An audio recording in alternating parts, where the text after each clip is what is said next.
অবস্থা আল্লাহ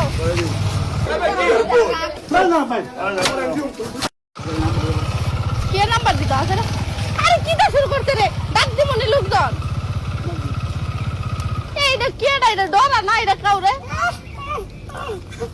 দিদন দে এই সামনে আয়ো। আমার এক বড় ভাই আছে, ভাইয়ের তারা ভিতর দেবো। এইটা শুরু করতে দাঁড়াই থাকেন।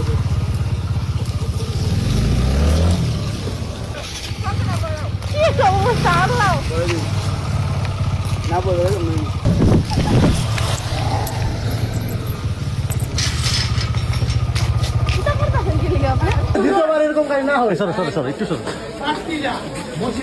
আশুগঞ্জে কোনো ইফতিদারের ঠাঁই নাই। কত বড় সাহস আসলে কোন ইফতিদার আশুগঞ্জের মধ্যে ঠাঁই না। সবাই পুশ করেন, সবাই পুশ করবেন, সবাই পুশ করবেন। বলে গুন্ডা